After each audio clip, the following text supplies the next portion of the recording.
ଯେତେବେଳେ ଭଗବାନ ରାମ ଆଉ ରାବଣ ଦି ଜଣ ଯୁଦ୍ଧ କରିବା ପାଇଁ ସାମ୍ନାସାମ୍ନି ହେଲେ ଠିକ୍ ସେତିକି ବେଳେ ବିଭୀଷଣଙ୍କ ମନରେ ଜାଗି ଉଠିଲା ସନ୍ଦେହ ଆଉ ସଂଶୟ। ସନ୍ଥ ତୁଳସୀ ଦାସ ସେଇ ଦୃଶ୍ୟ ବର୍ଣ୍ଣନା କରିଛନ୍ତି ରାମଚରିତ ମାନସରେ।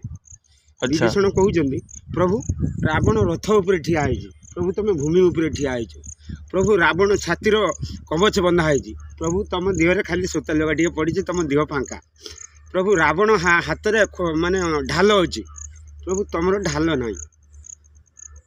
ଆଚ୍ଛା ପ୍ରଭୁ ରାବଣ ରାକ୍ଷସ ବଡ଼ ବଡ଼ ଯୋଦ୍ଧା, ତାର ବିଭିନ୍ନ ଅସ୍ତ୍ର ଶସ୍ତ୍ର ହୋଇଛି, ତମର ମାଙ୍କଡ଼ ସୈନ୍ୟ ଦୁଇଟା।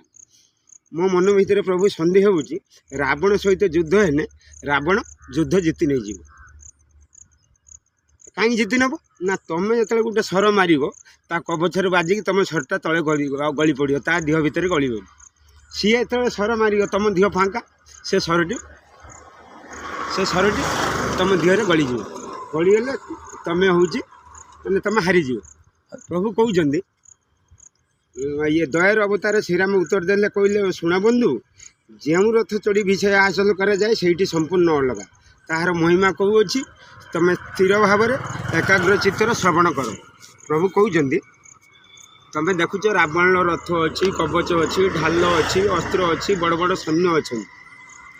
ମୋର ଦେଖୁଛ କିଛି ନାହିଁ, କିନ୍ତୁ ମୋ ପାଖରେ ଗୋଟେ ଅଦୃଶ୍ୟ ଧର୍ମରଥ ଅଛି। ସେଇ ଅଦୃଶ୍ୟ ଧର୍ମରଥ ଉପରେ ମୁଁ ଆରୂଢ଼ ହୋଇକି ରାବଣ ସହିତ ଯୁଦ୍ଧ କରିବି। ସେଇ ଅଦୃଶ୍ୟ ରଥଟି କେବଳ ଏକୁଟିଆ ମୋ ପାଖରେ ନୁହେଁ, ପୃଥିବୀର ପ୍ରତ୍ୟେକ ମାନବ ପାଖରେ ଅଛି।